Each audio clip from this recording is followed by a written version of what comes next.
Airlines are rethinking the safety policies in the light of such episodes. Singapore has announced measures to protect the crew. Flight attendants will suspend meal and hot beverage service when the seatbelt sign is on. The cabin crew will also secure loose items and return to their seats. Sara Nelson's with me. She's the international president of the Association of Flight Attendants, the AFA. Whenever we have these issues, Sara, you're the person we need to speak to. You are joining me from Washington. Richard, it's good to see you. Now look, Sara, I can see why Singapore has done what it's done, but it's not practical. You've already got carts out. You've got meals on trays at people's seats. The galley is already a disaster area from as they've prepared food. Now, unless it's really bad turbulence, you can't, every time the seatbelt sign goes on, start tidying up and sitting down. Well, look, flight attendants are used to going out in mild chop, but frankly, we are given a briefing before the flight from the pilots, and many times they will instruct us to stay down longer than would normally be planned before we would begin that service. Because you're right, once you get those carts out, some of those carts, the beverage carts, are 300 pounds, and they can be thrown to the ceiling just like a person can be. So that can be quite dangerous for everyone around them, including the hot coffee and everything else that's on it. You are correct that it is not always practical to have everything buckled up, but what we do tell passengers is that when you are in your seat, whether the seatbelt sign is on or not, keep that seatbelt fastened. Why do you think we don't? Is it just the arrogance of the frequent flyer? Can't happen to me. I know this plane's backwards. Well, are you telling on yourself a little bit there, Richard? You are with us in the air quite a lot. But I think people become very comfortable when these events don't happen. They forget the dangers that can take place. It was very interesting, the lead-in to this interview with the interviews with those passengers saying that they had their seatbelts on and they were mindful of that because of what had happened on Singapore Airlines just the week earlier. And so when people are reminded that this can be a quite dangerous space if you're not following the rules, if you're not putting those seatbelts on, if you don't have everything secured, then people usually follow that. But you can become quite complacent when you're used to flying all the time, used to things being quite smooth up there, miles above the earth, and feeling very confident in that. Well, now that takes me to another point. I was going to say the lazy pilot, but let's give them the benefit of the doubt.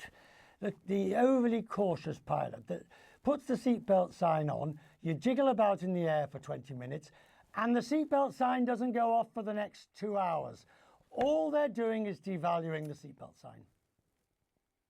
So I think that it is very important that there is good communication all the time. As you know, when there is a delay and you have crew communicating with the passengers, then people tend to stick with the crew, tend to stick with the airline. In fact, there was a situation recently where an entire airline applauded when the pilot canceled the flight because he said he had been keeping them up to date with the safety concerns, and he ultimately said he didn't think it was safe.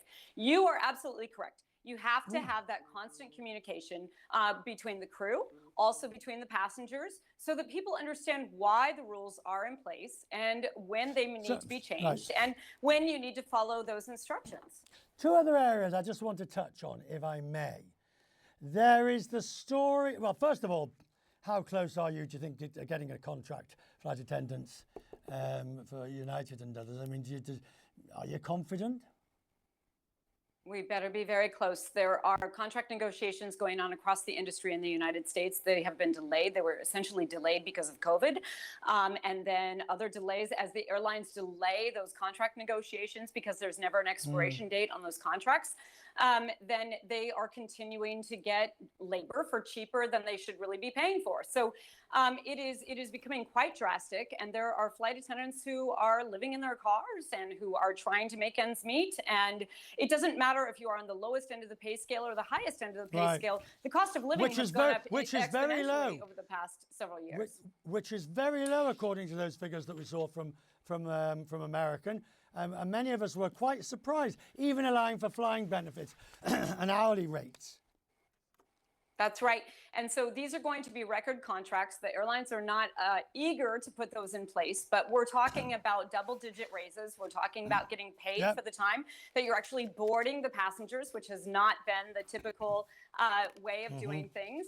And we're talking about getting some of the time back for flight attendants, just like other workers all around the world who have given so much of their own productivity to the profits of these companies without getting a real return for that pay or the ability to control our own lives.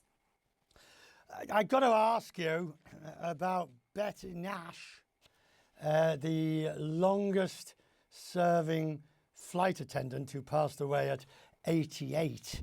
The rest of the world looks at sort of the older flight attendants that the US has because of the non-discriminatory rules in there with something of, I don't know whether it's amazement or horror. I can't really quite work out when you hear some of them talk. But Betty Nash, who you may or may not have met, I've certainly met the number 1 and number 2 at United over the years when I've been flying with them. And yeah, they're getting on in years. Poor Betty Nash.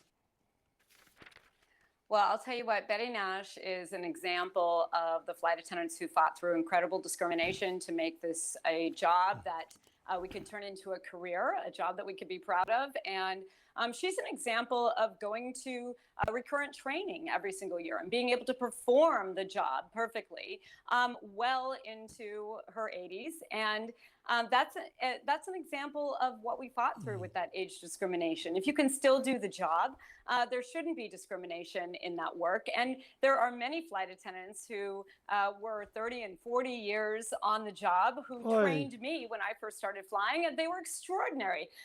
Just because flight attendants become older does not mean they become less able to do their job. In fact, sometimes they are the very best and the best teachers of other flight attendants who are trying to make this a new career. So, kudos to her and the example that she gave to all of us.